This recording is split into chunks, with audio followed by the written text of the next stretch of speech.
Welcome to the American Dream Selling Myrtle Beach. I'm your host, Patrick Mayfield. And I'm your host, Lenice Mayfield.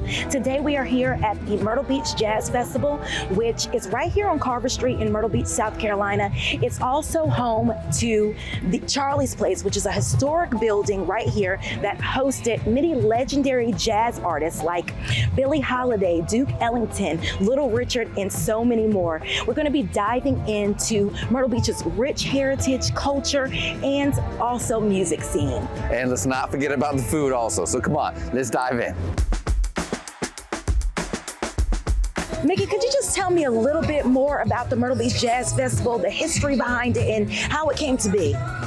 The Jazz Festival has been in existence since 2016. I was sitting around one day thinking about something that we can highlight the community, Charlie's Place. Maybe we kind of reinvigorate some of the old times on this particular street, which is Carver Street. I got a 501c3, and I started working on trying to get promoters, tax money, and sponsors, and it worked out well. That's wonderful.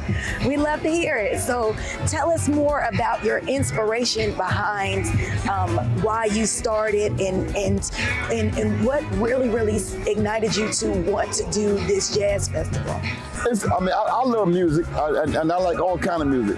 And music seems to, particularly old style music, which is in my era, it seems to bring back a lot of memory. It brings back a lot of pastime, and people that my age, or 50s and above, they enjoy this type of stuff. And so they can relate to it.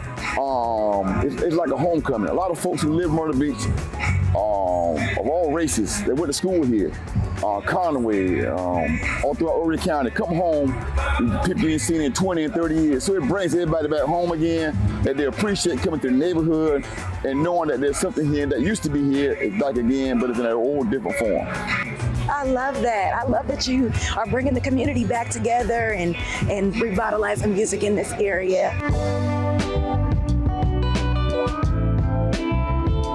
Hey Mary, I'm doing great. So can you tell us a little bit about Charlie's Place and how it kind of began and became just this iconic place down here in Myrtle Beach, just for everything to, just a jazz festival to come around, and just how it's grown and how it's an historic monument here in the community. Okay, great question, and there's just so many ways that I can answer that.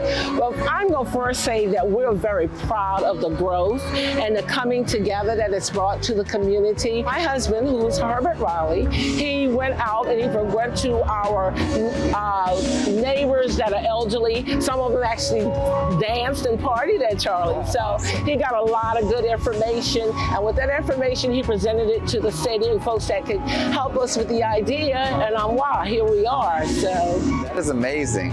And can you just can you tell us a little bit about the history itself of Charlie's Place and just what used to go on there back in the day? Good culture, you came there, you ate, you danced, and everyone treated each other with respect and dignity. Would come over here and to practice the dance that's known as the shag now. Well, we called it the swing, but it was formed right here at Charlie's Place. Oh, that is amazing. I mean, just the culture, the rich history and everything around here, and just the continuing of the culture and the history, and just doing this amazing jazz festival out here right now. I mean, it is amazing.